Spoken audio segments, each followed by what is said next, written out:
Let me describe a road to you. It is not a road, really. It is a strip of uneven stone blocks, some of them centuries old, laid loosely across a flat stretch of northern France. They are wet. They vibrate at a frequency that loosens bolts and destroys wheels and rattles the fillings from your teeth. Every year, the best bike riders in the world arrive at one of these strips and do something they almost never do in professional cycling. They look scared, and then they go anyway. Paris-Roubaix is the oldest classic still run in its original format. It has been held every spring since 1896, with breaks only for 2 world wars and a COVID-interrupted 2020. It covers up to 260 kilometers from the outskirts of Paris to the northern city of Roubaix. Roughly 55 of those kilometers run across cobblestone sectors that have no business being part of a professional bike race. And for 130 years, it has been producing some of the most memorable moments in the entire sport. At the end of it all, the winner receives this trophy. Not crystal, not a golden lion, a cobblestone.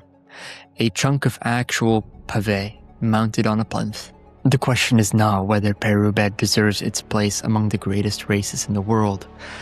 That has been settled long ago. The question is, how can a race that riders describe as their worst days on a bike carry this kind of mythology? The race was the idea of 2 textile mill owners from Roubaix. Théodore Vienne and Maurice Perret had no particular background in cycling.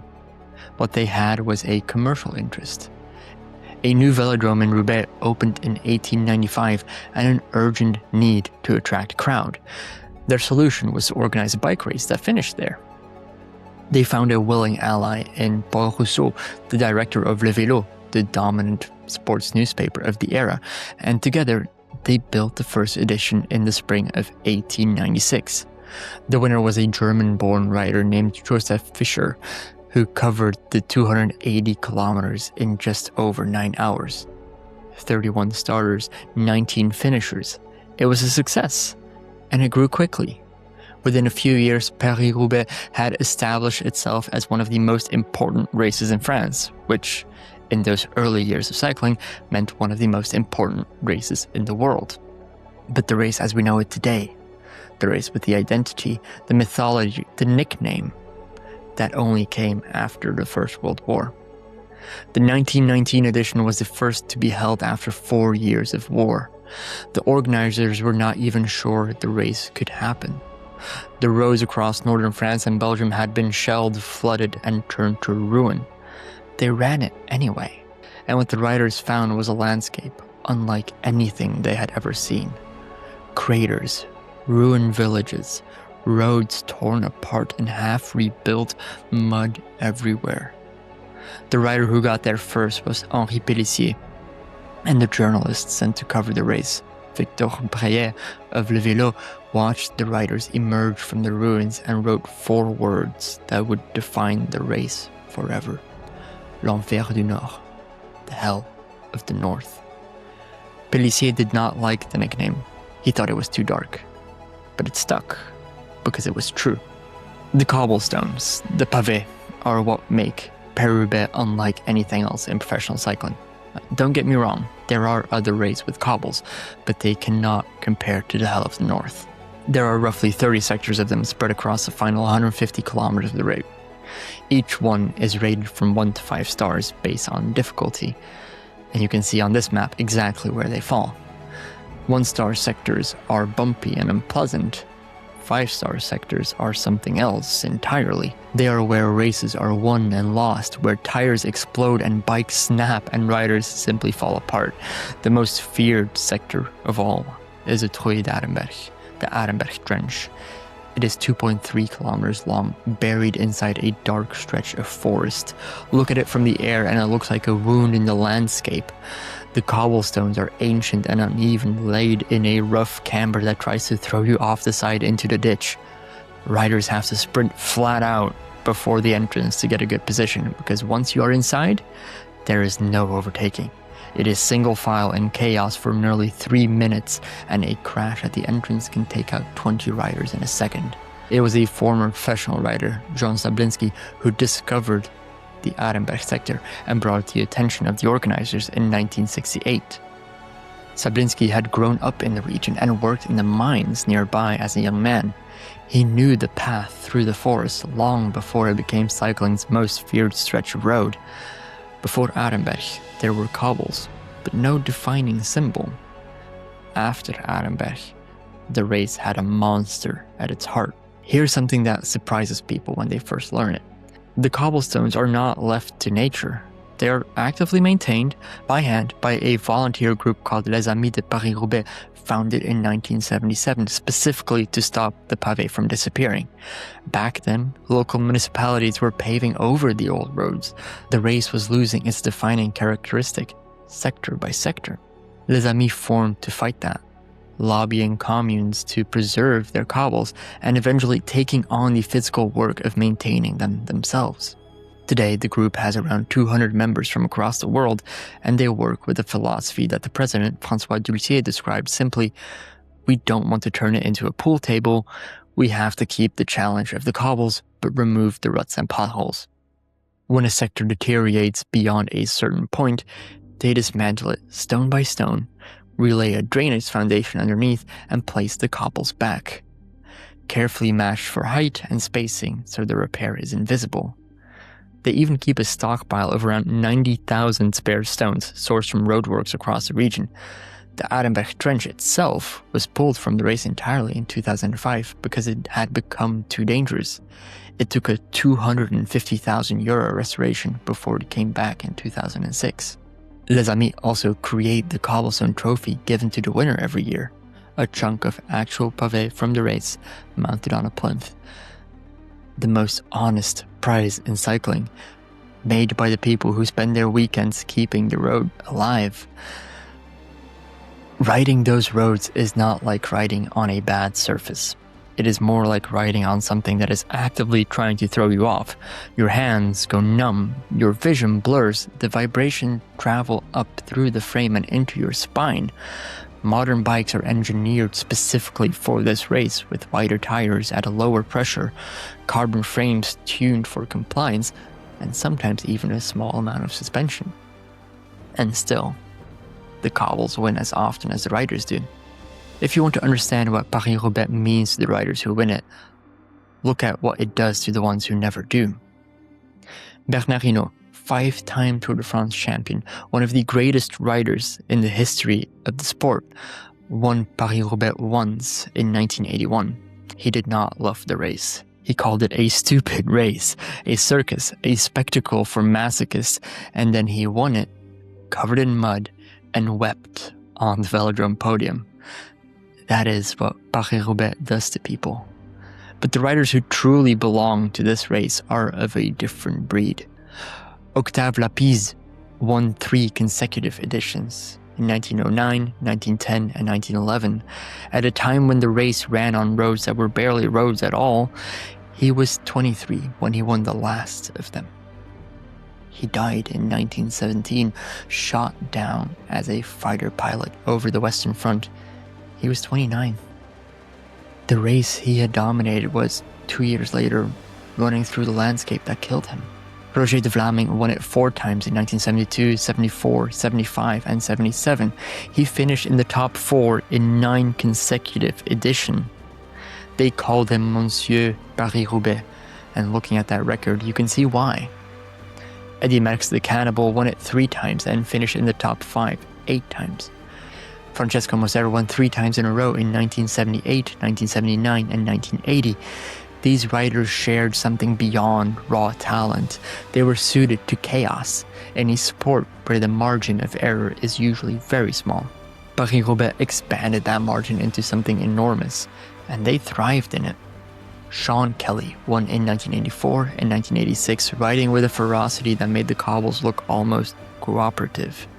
In 1992, Gilbert Duclos-Lassalle, who had finished 2nd, 3rd, and 4th in previous editions, finally won at the age of 37. The following year, he won again. Johan Museeuw won 3 times and called it the love of his life. And then came the generation that defined the modern race. Tom Boonen won 4 times between 2005 and 2012. Fabian Cancellara won 3 times in that same time period.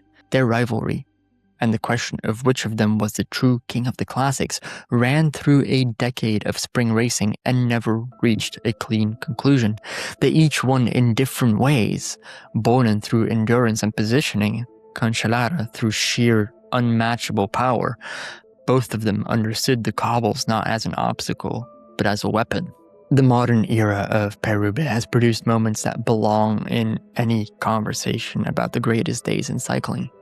In 2016, Matthew Hayman, a 36-year-old Australian who had spent most of his career as a helper, a Domestique, won on the velodrome in a sprint.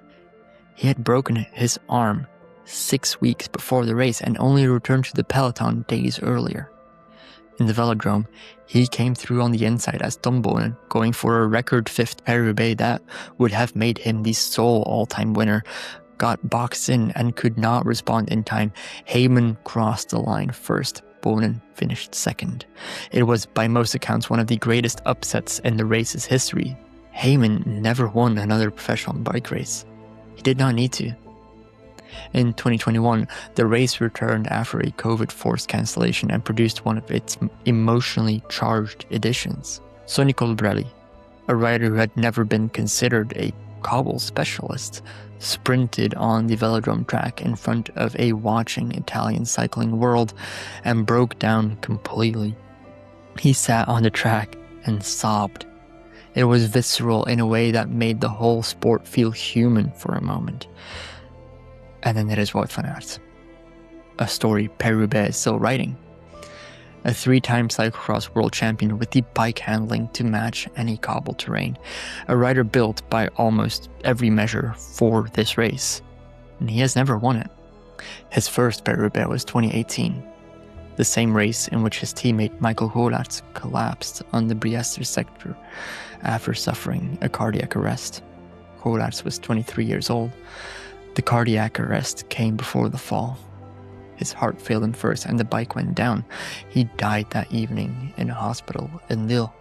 Van Aert later wrote that all his results from that spring had vanished with the death of his friend. The following year, the sector where Holarz fell was renamed in his memory. It still carries that name today. Van Aert has come back most years since. Second in 2022, beaten by Dylan van Baarle. Third in 2023 after a puncture on Carrefour de l'Arbre with the race in reach. In 2024, a crash at Dwars door Vlaanderen broke his collarbone and took the decision out of his hands. He never made it to the start. Fourth in 2025 after going down before the first sector. Paris-Roubaix is the one race that hasn't worked out for him, and the one he keeps coming back for. In 2023, Mathieu van der Poel rode the fastest Paris-Roubaix in history. A dry, brutal edition that averaged nearly 47 kilometers an hour. He attacked alone on the cobbles, put time into the field on every sector, and arrived at the velodrome with the kind of controlled authority that made the race look almost simple. It was not simple, it just looked that way when he did it. In 2024, he did it again, this time in very different conditions. Van der Poel rode away from the field in the final sectors and won by over 3 minutes, a margin so large it looked less like a bike race and more like a time trial. Back-to-back wins. Dominance of a kind the race had not seen since Bonin and Cancellara traded titles across a decade. And then Tadej Pogačar showed up. If you've watched any other videos in this series, you knew that sentence was coming. In 2025, the best stage racer on the planet made his Paris-Roubaix debut. He rode brilliantly, survived crashes, and still finished second. It told you something important. Even the greatest rider in the world cannot simply arrive at Paris-Roubaix and take it. The race demands a specific education.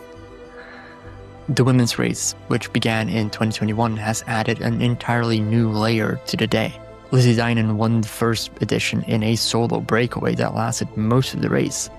And then you have Lotte Kopecky, Elisa Longo Borghini, and Marianne Vos have all fought for it as well. The parkour, the cobbles, the velodrome, they carry the same weight in the women's race. The race recognizes that this terrain does not discriminate. But here's the uncomfortable question that Paris-Roubaix asks every year, the one no other race dares to ask. What is talent actually worth when the road itself has a vote. In most professional bike races, the hierarchy is clear enough: form, fitness, tactics, and a bit of luck at the margins. The best riders on the day usually wins. Paris-Roubaix refuses this logic. On the cobbles, you can prepare perfectly and still lose because a stone shifted at the wrong moment. You can puncture with 30 kilometers to go while leading by a minute. You can crash not because you made a mistake, but because a rider 3 places ahead of you did, and the chain reaction was unavoidable. None of this is unfair. It is simply the reality of racing on roads that were never meant for racing. And here's the thing, riders know this going in. They know the race can take everything from them and give nothing back. They train for it, obsess over it, sacrifice other sprint targets for it, and they still show up every April and put themselves at the mercy of 55 kilometers of ancient stone. That is what makes Paris-Roubaix different. It is not the hardest race in cycling. It may not even be the most prestigious, but it is the one race where the result feels genuinely earned in a way that cannot be fully explained by watts or tactics or form. When Colbrelli sat on the velodrome track and wept, when Heyman crossed the line 6 weeks after breaking his arm, when Hinault emerged from the mud having fallen 7 times and won, those moments land differently because we understand the race could just as easily have taken a different turn. It is a sport stripped of certainty, and that turns out to be something people cannot stop watching. At the end of the race, there is the velodrome. It is not a beautiful stadium. It is old and a little rough around the edges, which is fitting. When you enter the Roubaix velodrome after 260 kilometers of northern France, having survived the Arenberg forest and Mont-Saint-Pével and Carrefour de l'Arbre, the concrete bowl feels like arriving somewhere that was waiting for you. Riders who make it, even the ones who finished in the middle of the field, often look visibly relieved. Not triumphant, relieved, like survivors. The shower room at the velodrome has become its own kind of legend. After the race, riders file in mud-caked, exhausted, and often bleeding. And this is what it looks like. Champions and domestiques side by side washing the same filth off under the same showers. There are photographs of Merckx in there, of Bonen, of Cancellara, of Colbrelli, and they all look the same. Stripped down, quiet, at the end of something. Théodore Vienne and Maurice Perez wanted to fill a velodrome. They could not have imagined what they were actually building. Not just a race, but a ritual, a test that gets run every spring to see who, on this particular day, can handle what the road throws at them. That is Paris-Roubaix. A race maintained by volunteers on their weekends, won by the best riders in the world, and decided by a road that has been there for centuries and will be there long after all of them are gone. And every year, somehow, that is enough to make them want to come back. Here's my question for you. Who do you think is the greatest Paris-Roubaix rider of all time, and whether Van der Poel's back-to-back wins have settled that argument, or whether De Vlaming's or Bonen's record still stands? Let me know in the comments. The race is coming up in the weekend, so if you want to go deeper, our full Paris-Roubaix preview is up on domestiquecycling.com. A sector guide, contender analysis, the ones to watch, and the ones with something to prove. If you want to watch a race knowing exactly what you're looking at, that is where to go. The link is in the description. If you enjoyed the video, subscribe and hit the like button. It makes a real difference for a channel our size. Thanks for watching. See you in the next one.